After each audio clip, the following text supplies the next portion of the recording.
Hey, it's Eric. And Lex. And you're listening to the Cutting Room Floor podcast. It's a weekly conversation devoted to diving deeper into the messages that were preached right here in our church on Sunday morning. In an authentic space to Selah as we allow the Word of God to work into our everyday lives. So hey, thank you so much for taking the time to tune in. Why don't you make sure to subscribe so that you don't miss a thing about what's happening on the Cutting Room Floor podcast. So let's lean in and listen to today's conversation. Welcome to the Cutting Room Floor podcast. We're so glad that you are back joining us today on another episode where we're going to kind of pick up what was left on the cutting room floor from this past weekend in our church. We have been all month long, this month of December, talking about the Christmas story, the journey of Advent, kind of looking at 4 phases of this story: waiting, anticipating, recognizing, and beholding Jesus this Christmas season. Today, super excited to pick up where we left off as a church yesterday, talking about recognizing Jesus in our everyday life. It's so possible for Jesus to be right in front of us, yet for us at times to not be able to perceive him, to see what he's doing. And today we're going to talk about that a little bit. How do we see Jesus at work in our life, even when it feels like he's nowhere to be found, even when it feels like God is distant or maybe not there? What we're going to find, I hope, is that we can see him at all times. And so we're going to dig into it a little bit in our personal lives and jump into a conversation. Hope it encourages you. And again, as always, please like, subscribe, do all the things, comments. Always helps us to know that you're enjoying it, and obviously passes the word on to others. But without further ado, let's jump in to the cutting room floor today. My love, how you doing? Good. Good morning, babe. How are you? Pretty good. Yeah? We had a rough night last night, didn't we? We did, but we're here. We're here. Yeah. We, for those that have children, little ones, you never can figure out the sleep thing, can you? Well, it's no, they've been doing really good. No, I know. It's yeah, like you think you got it figured out, Yeah. and then you get that surprise night where you're like, wow, what happened? It was our 3.5-year-old last night, I think 5 times. Oh, about 5 times. Between midnight to 5 a.m., woke up, came into our room. She doesn't do this, but like it's one of those scary moments, and the parents will understand this, that like you're dead asleep. Like you're out like a light. And then all of a sudden you hear like the rustling of something, and you kind of slowly open your eyes, and your child is standing right there at your bed staring at you. You're like, ah! I think the other day, I think this happened. I think I yelled, like I shouted with terror. Ah, Olive! So last night was a rough go. But hey, I will say this. Cheers. Let's start with the brag, shall we? Yeah. I had determined that this week, I've been going to the gym quite a bit lately. Yeah, you've been doing so good, yeah. But I've been going like at odd times. And so I really this week wanted to get into a morning routine. Mm-hmm. And so I slept horrible. And it's like every time you set your mind to get up early and to do something hard, you're going to have horrible sleep. Like you like barely sleep at all. But I kept telling myself all night, you're still getting up. You're still getting up. 5:15 was my goal. Get up at 5:15, drive to the gym, like get it done. And you know what? I did it. So I'm feeling pretty good.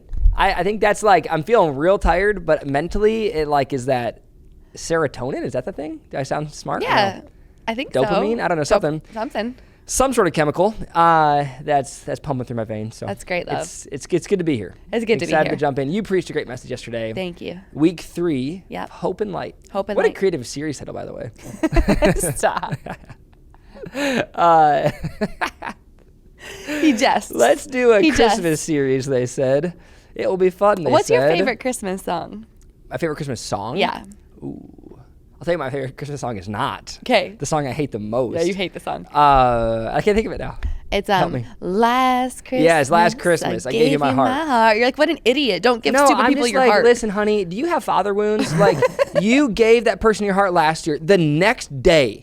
He gave it away. The actual next day, this man that sucks. gave away the heart. Like, be more intentional Guard next your heart time. a little bit like, more. protect your heart. And then here's her vision of life. This year, to save me from tears. I'll give it to someone But wasn't special. last year someone special? Like, you thought that guy last year was special. You turn it off, you're like, Olive, don't listen to I this can't crap. stand it. It's just horrible.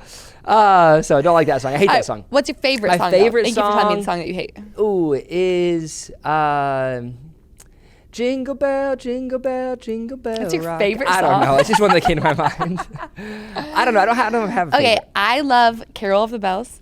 Ooh, nice. And I love Mary Did You Know. Yeah, classic. It's kind of like, yes, Mary You Did Know. can't be a Christian. You can't be a Christian without that being on your top What 5. I love is on the radio, 105.7, if you're here local in Kalamazoo.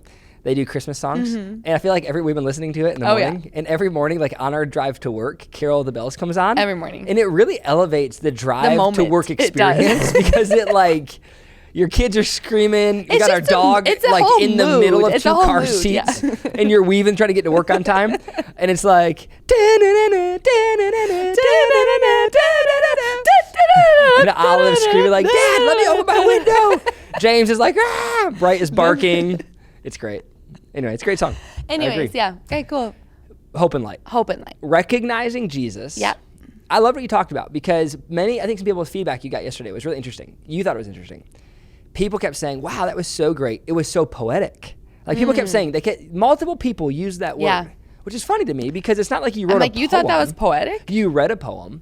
I read a 3-line poem. Maybe that's all you need to do in order to make it poetic. So poetic. Roses Sneak are a poem into your message next blue. Violence are blue. Oh, we are tired. You're a poet too, babe. Here's the thing though. It was poetic because you talked about some deep things, I think. And I actually think this is relevant. Sorry for all the humor this morning.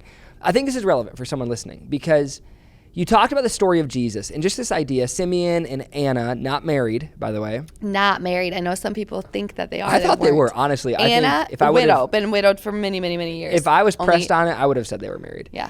Simeon, who knows what's going on with him? Yeah. Single, ready to mingle. At the Villages. Living the best life. Ready to find that later year partner. The latter years. The latter rain, baby. Your latter will be better than your former. Put your mic up to your mouth. Your latter will be better than your former. So not married. But they were the first people not just to like see Jesus with their eyes, but to perceive who he was. Like they saw the whole thing. This is God's son, the hope for humanity. He is coming to redeem, restore the world. But so many people in the Bible and at Jesus' birth, but really throughout Jesus' life, they did not have the ability. They did not see. Right. They saw, but they did not perceive. They didn't recognize him. They did not recognize what God was doing right in front of them. They were wanting God to move. They were praying God would move. They were, honestly, they were waiting. Many of them were waiting and anticipating God to move. Yet when he moved, they didn't recognize him. They didn't see it. They didn't have eyes to see. Yeah. And, you posed this question, like, could it be possible that in our life today, the same thing is happening? Could it be possible that in your life, in my life, in our lives today, God is working, he's moving, he's showing up, he's speaking, he's present, yet based on many things, we're not able to see it? Yep. Could it be possible that some of us get discouraged, we get frustrated, we feel doubtful, we feel overwhelmed, afraid, you name it, and we get upset because we don't see God moving, but the truth is he's right there. Right there. And we need to learn, like Simeon and Anna did, and like others in the Bible did, we need to learn what it takes, not just to see with our eyes, but to perceive, to recognize with the eyes of our heart. So I thought that was just such a profound question. Yeah. I thought it was easy for me to go, oh yeah, like I can relate to that. Yep. Because I think there's been so many seasons of my life where I'm like, God, where are you? God, what are you saying? Again, we've talked about this before in the podcast, but like, I still talk to people regularly. I just feel like I'm in a dry season with God. I'm out in the desert. And I'm like, I don't know, like what desert are you talking about? Right. Like, because are you talking about the desert that the Israelites were in Egypt? Because guess what? God was there too. Yes. He was a pillar of fire by day and a cloud by night. He was leading them in the wilderness. Are you in the desert Jesus went to for 40 days of fasting and prayer? They actually were in the wilderness because of their obedience. That's why God it was took there so too. long. Like, so like what desert are we talking about? But I think we can feel that emotionally. I think you can get yourself talking like that way, believing that way. But the truth is God's there. He's there. And it's our ability to see him. So anyway, I thought it was a great concept, a great message. It really hit home, I think, for people in really our everyday life. And then you walked us through a little bit. Like, all right, how do you see God? I think you got to ask 2 questions. You got to ask, what are you looking for? Yep. Like, what is it you're actually even looking for? Because what you look for, you're going to see. You're going to see. Or you're going to look for that and won't see it, and you'll get discouraged. Yeah. And then secondly, where you're looking from. Like, what's your position? What's your perspective? So tell me about like what you felt from it. Obviously, you don't need to re-preach it, but like, what did you get? What is God speaking to you? What do you feel like stands out? What was left on the cutting room floor? Yeah, no, I thought it was a fun message to preach and to bring, because I think that the reality is that we all sometimes miss what God is doing in our lives. And that's not in a bad way. Like, he's always moving. He's always working. Like, the promise of God to us that he left us with when Jesus returned to heaven is that I will never leave you or forsake you to the end of the days, to the end of the age. And I think that that is something where it's like, that's got to be like a number one, like a high priority belief in my life. Like, no matter what I walk through, God will never leave me or forsake me. And if he will never leave me or forsake me, that means that every season he's with me. Right. So in every season I walk through, he is going to be working because that's what he does. He's always moving. He's always working. So like if I believe that, then I have to have eyes to see and ask for the Lord to show me like what he's doing right now. So I think it's really easy for all of us to not always be aware of what God's doing. And obviously we can't know in full how he's moving, what his plan is, of course, but we can discern. Yeah. We can kind of perceive how he's moving. We can recognize him. Right. And I think that like for me, there's been moments in my life where I haven't recognized God or where I've gotten discouraged by something. I was hoping he would do it this way and then he did it a different way. And you like almost recognize him less when you add on your like requirements to the promise because you're like, well, I'm not seeing how I wanted you to move.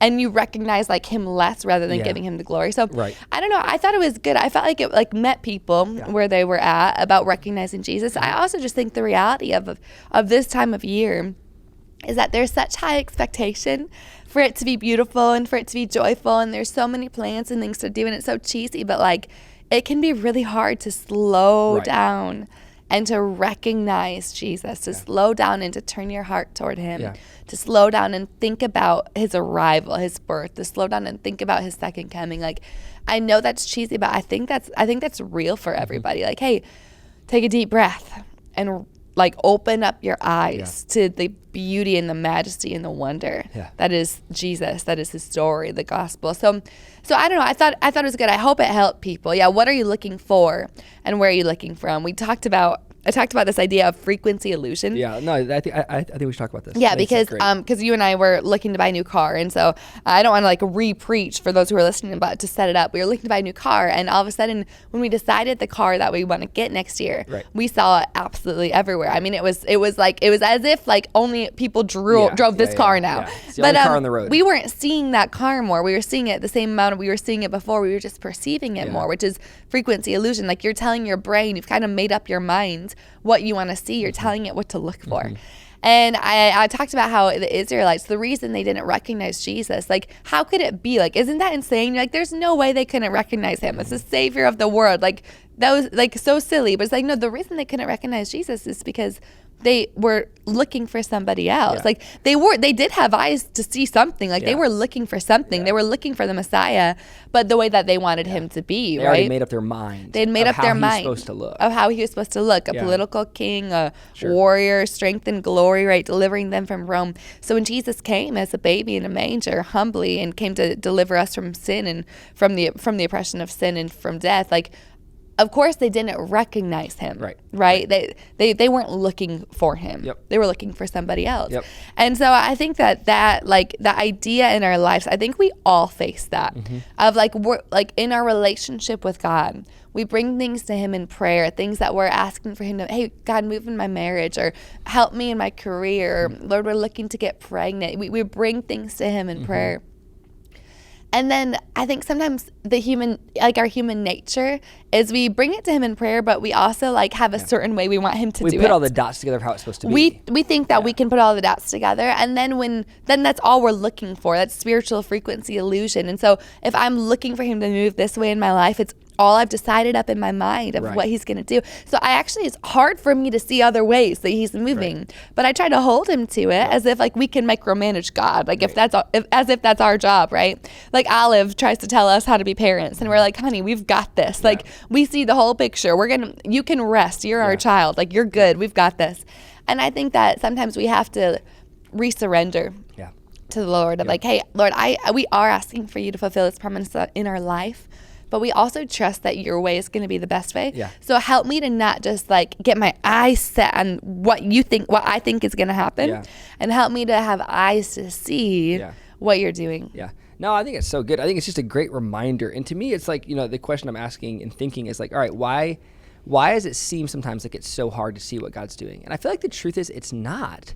I think we just need to awaken to these kind of things. Yeah. To go, all right, like, God, I've really put a narrow focus on what it looks like for me to be happy in my marriage, what it looks like for me to see this prayer answered in this relationship or in my work or in my health. I think it's just like being aware of like, all right, God, where am I kind of putting you into a box? Where am I expecting you to move a certain way? Yeah. Where you never promised that. Totally. But you did give me a promise. Yeah. So let me go back to that promise and hold on that. But I think that's a huge thing. Everything in here causes people a lot of grief, a lot of disappointment, a lot of anxiety, a lot of discouragement. I know we have friends in our own life. I think me and you in our own life, we've dealt with this where, you know, there's in particular maybe with like our career and calling, it's like, God, we thought it was supposed to look a certain way. And in different seasons, it looked far from that. It looked like it was almost the opposite. And it's like learning how to hang on to, no, God, I know what you've told me. I know what your word promises me. And then like letting you move and work it out how you want to. Yeah. And being careful of where and why I'm getting disappointed or discouraged. Totally. Is that based on me? Yeah. Based on what I've put together in my own brain and my imperfect human ability? Or is it based on, you know, truth in your word? So I think it's all really important questions to consider. It is. And like it's learning to hold on to his promises without holding him to moving a certain way, right? And I do think that point of discouragement is really important because like all of us are allowed to be discouraged. That's like a very human emotion that's going to be a part of the journey of life. But I think that like for me in my relationship with God, I've just kind of settled on like I don't mind if I'm discouraged by life in certain areas. I don't want to be discouraged though by holding God hostage to how I thought he would move, and then I get discouraged that he doesn't do that. Right. Because I don't think that that's fair. Like I think if I just don't think that that's biblically like a right way to approach God. Like but I think if we're not careful, we can do that. And so I think that we have to watch where we're getting our discouragement from, right? I think that I believe that God will bring all of the promises of God in my life to a yes and amen. But I also am not going to hold him hostage to how he does that, because I think that just it leads to disappointment. It leads to frustration, and it can lead to doubt more than anything. No, totally. And I think what's interesting to me is like the frequency illusion thing. It really plays out in life so many other ways besides just like the promise of God. Like I think I see this so much in relationships. You know, you're looking for your spouse to, maybe you have an issue in your marriage and you're looking for your spouse to do something, you know, not put their socks back into the I am dirty looking clothes, for that, or whatever. So when you see it, like you're hyper aware to when it happens, 100%. and you're hyper not aware to everything else that they do. That's wonderful. To the things they do, or like, you know, I think in church hurt, you see this like all the time. People live with the lens of suspicion of leadership and suspicion of church, and I'm always looking, always wondering when the church is going to happen. And and then it will happen because it's all you see. Well, in church it happens. It's called life. It's called humans are human beings. And like what relationship have you ever had where you didn't get hurt? Right. Has that ever existed? In history of the humankind, I don't think it has. But like if you live with that lens, like it's this frequency illusion. It's like everything I look for, everything I meditate on, everything I'm thinking is going to happen, whether it's the promise of God, whether it's relationally, whether it's in my work, whether it's whatever. I'm going to see it. And so I think here's my question. I think it would be good to ponder. Maybe this will encourage someone. Could it work in the reverse? Like when it comes to the promise of God, could it be like, all right, God, let me just get clear on what it is you have promised me. Not let me add my things to it, but let me get so clear on your goodness towards me, that you provide all of my needs according to your riches and glory. You never leave me nor forsake me, that you're preparing a way for me, putting a road in the wilderness, making a path through the seas. A friend that sticks closer than a brother. Like, let me start learning what it means to look for what you are doing. And then can I have some like positive frequency, very spiritual frequency illusion, where I'm beginning to learn to see what God is doing, what he did say he would do, rather than maybe my own version of it. And I think maybe that's like a powerful little like flip on this for us today of like, hey, like what if this week for me and you, what if this week for someone who's listening, like what if you looked for the goodness of God to overtake you? Totally. What if you did? And what if you didn't have to put a box on it? Here's what goodness means to me. It means I get a $1,000 bonus, or it means I get whatever. You name whatever you think that means. What if like, God, I'm going to let you be good to me. But I'm going to meditate on this idea that the goodness of the Lord shall be, I will see the goodness of the Lord in the land of the living. that surely your goodness and mercy will follow me all the days of my Like life. I'm retraining my eyes. I'm going to start getting that in my spirit. Yep. So that I have frequency illusion, Yeah. but it's not an illusion. Yep. I'm seeing it. Yep. Because you're always good, but I'm now seeing it more. Yeah. Of your goodness towards me, your kindness towards me, Totally. your mercy towards me. Yep. Like, I wonder if you could flip that around. That It's- could help you in your it's walk with God. Almost like strengthening your eyes to see things differently, Right. like with Olive, or, like you think with your children or even with your spouse sometimes, like rather than, looking for all the things that they're doing wrong, like there's, the thought of praise what you want repeated, of Yeah, like, right. no, I'm going to see the good. I'm going to see how, all the great Thanks things for you making do me for breakfast us. this morning. Hey, you're welcome. Praise what I want to see repeated. And our daughter Olive, she started to have one of her eyes drift. And we don't have any vision issues really in our family. I mean, I wear glasses, but for a slight prescription. And so we didn't know what was going on. We saw it drifting. She was 3. And we took her into the eye doctor. And we kind of thought like, oh, I'm sure it's nothing. It started when she had a fever, like maybe it was connected. And then like 40 minutes into the appointment, when we realized they were like still looking through what prescription would be best for her, we were like, oh, this is probably something. So we found out that her left eye, her right eye is her strong eye. We found out her left eye was like a plus 4.5. So like she can barely see 10 feet away from her. But because she is young enough, the doctors think that we can retrain her eye. So what had happened is her eye, because it was weaker than her right eye, her left eye just stopped seeing. Yeah. And so it communicated to the brain, like you don't need to work, like you don't need to look for Right. anything. And so her right eye took over. But now we're re-strengthening her eye of like, hey, we're going to strengthen her left eye again to see things, Yeah. to talk, to connect with the brain Accurately. Yeah. accurately, so that they can both be strong. I think in our faith it can work similarly. Like we have the spiritual eyes of our heart. Like I need to strengthen my weak eye to see the goodness of God. Yeah. I've stopped using it because I've been disappointed or I've experienced pain or grief, and like my eye's not used to looking for his goodness. It's Yeah. not used to looking for his mercy. It's great. not used to looking for how he's going to move. I've let go of that expectation. I think that some of us spiritually, like we need to re-strengthen that eye, and we need to be intentional to cover your strong eyes looking for all the bad. Yeah. Your strong eyes looking for all the disappointment, the discouragement, the ways it's not going to move, everything that's happened in your past, your wounds, your trauma. Your strong eyes looking for that. And some of y'all, you need to patch it. Yeah. You need to patch it for an hour, and you need to open up your other eye and say, Lord, strengthen me. Give me eyes to see who you are. Give me eyes to see that I'm going to see the goodness of the Lord in the land of the living. Retrain my eyes so I can have balance, because right now I'm operating from a narrative that's not true. Amazing. A lens. Amazing. Great. That's a great word. That's a good word. I used that yesterday. I know. That's great. I love don't know. That. Anyways. No, yeah, I think so. I think both those sides are so true. Like, I think to me that's a core part of what it means to recognize Jesus. I think it is learning to have eyes to see. Eyes to see. And I think like you talked about yesterday, Jesus was pretty like pumped on this. Like, Yeah. he would talk about it all the time. All the like, time. You need to have eyes to see. You need to have those who have ears to hear. Yes. Will hear what I say and understand the kingdom. That's why he Those who talked have in parables. eyes Yeah. to see will see what I'm saying about the kingdom and understand it. And so I think that's a responsibility we have. That Yeah. and I think what I'm hearing is you can train your eyes to see. You can train your eyes to see. You can learn to see. Yeah.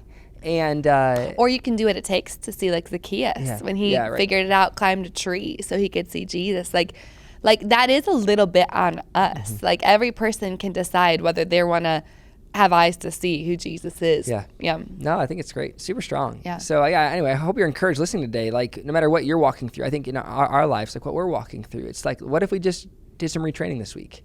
Like, what if we did some reforming this week of what our eyes are seeing? And like Lexi said, maybe cover up the eye that sometimes wants to see the bad, the discouragement, the disappointment, and Do some spiritual patching. spiritual patching, and look with faith Yeah. about what God is doing, and I think you'll be surprised. Yeah. I think I always am. Like, especially in seasons of discouragement for me, I always go back to, all right, God, well, let's start with the basics. Like, Yeah.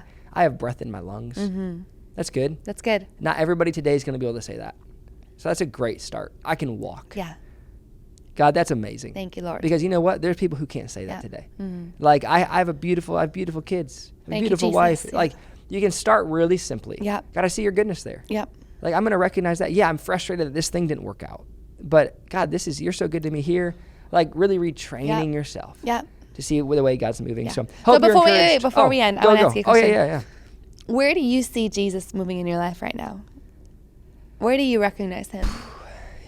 That's a good question. I need to do some training, it seems like. Patch the eye. No, I don't know. Like, okay, so like I go to this morning. I'll just be like, this is like off the cuff for my answer. I'm driving home from the gym today, and I think one of the things I've been seeing, like, at the goodness of the Lord, is like just meeting me with encouragement in the still moments of life. Yeah. Like the gym I go to, I have to drive like multiple country roads to get there. So like still like before the sun's up this morning, I'm driving back home, and all by myself, nobody else on the road. I'm like looking for deer to make sure they don't get into an accident. But I just felt like God began to whisper to me like encouragement and strength, and I was just praying, talking to him and asking for help this week. I feel like he showed me some areas where I've been like, I've been off. Like he gave me some good coaching, some good discipline that That's I needed a good coach. to kind of say, hey, like you need to not do that. You need to be careful of that. Yeah. You need to be aware Sure. how you've been behaving this way. That's not the, kind of like almost like a father. Like that's not the Eric I know. As if he's but almost you like can a do father. it. You're strong. So I really feel like that was like a moment for me today where I feel like I was able to see the Lord. Like I think that happens a lot in my life. Like it's very much so the still random moments that God kind of intervenes and interjects. And I feel like I've been having a lot of those kind of moments with the Lord, like just getting quiet. And so I don't know, I think that's one. This is a quick answer, but off the cuff. What about you? I love that. I think if I had to answer that question, recognizing what God's doing in my life right now, I think probably the biggest thing that I feel like how he's changing me is just in motherhood, of the like constant laying down of selfishness and control, and like this just like laying your life down. I feel like every like month this year has been a greater degree of like, all right, I'm laying down my life again for our children, like learning that is motherhood, selflessness. So I feel like that's probably one of the biggest ways that he's moving my life, recognizing him. But I feel like I don't like to recognize that because that's all just hard stuff. It's like hard, daily, ordinary life stuff. But I think that's probably one of the greatest ways that he's forming me right now. Yeah. That's great. I love it. Yeah. Awesome. Love it. Recognizing Jesus. There you go. Well, hey, I hope you're encouraged today. Thanks for listening. Pray it blesses you. Pray you can see, whether you're listening to this week or some time in the future, whatever season of life you're in, that you can learn to see God's there, moving, working, speaking in your life, that we together can learn to be the kind of people that don't just recognize what's not going well, but really can learn to retrain our eyes to see what God is doing so well in our life. So pray you're blessed. Can't wait to see you next time on the Cutting Room Floor podcast. God bless.